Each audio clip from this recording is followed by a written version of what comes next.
I'm out here working on the scooter again. I got a smaller rack, and now I can put my side boxes on.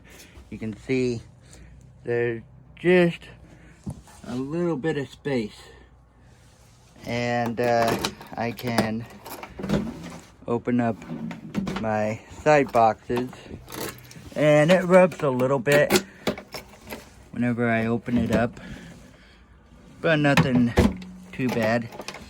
Now I can't use the side boxes when I DoorDash, which is okay because I have no use for the side boxes when I'm DoorDashing. This other rack here that I'm gonna use for my DoorDash bag, and I'll show you how I'm gonna set it up, but you can see it just sets on the boxes. I wouldn't be able to use the boxes anyway. Alright, so this is the next part I got set up. Now you're probably wondering, well, why do I need this rack if I can just put my DoorDash bag on this rack? Well, if I put the bag back here, it's going to bounce more. If I move the bag closer to me, then it won't bounce as much. So I got two hose clamps, one here and one here, and that's going to allow this to move. I got the bag strapped down on the rack, so let me show you why I did it like this. Let's say I'm out dashing and I need to get gas. Well, my gas tank is under the seat. So I'll have some additional straps on the side to hold this down on both sides. But basically what I'll do is I'll unstrap it on both sides, tilt the bag out of the way, open my seat up, get my gas, put the seat down, put the bag down, strap it back down, and then I'm good to go. Now, I could have put this on this bar here. It would have worked.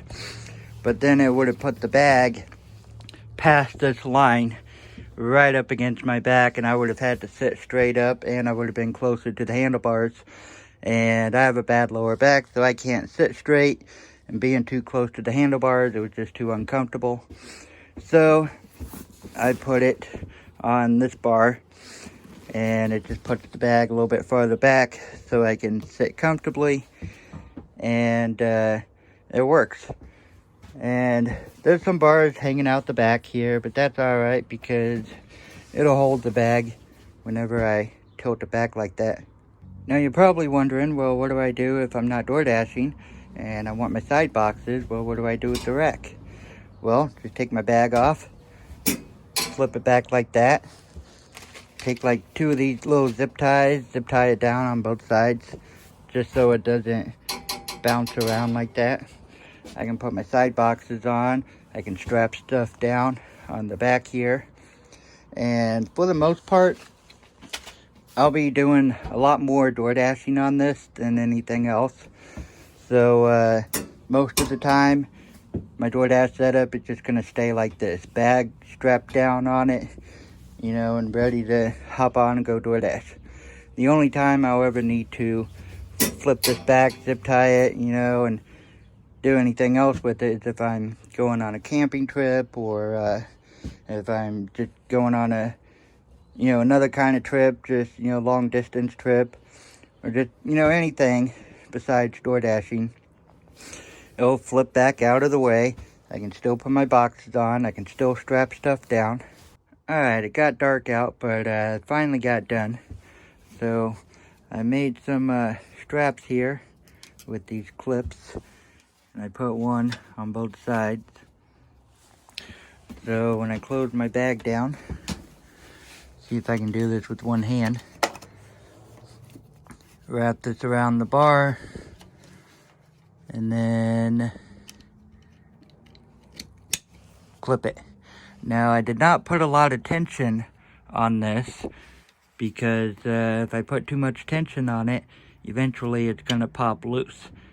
So I got it just tight enough to where I can just clip it on.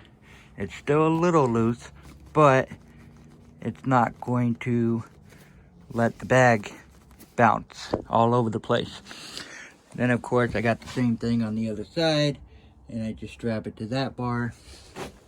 So now I can stop for gas, unhook it on both sides, flip it up, open the seat, get my gas, flip it back down, strap it back up, and back on the road. So thanks for watching, and I will see you again next time.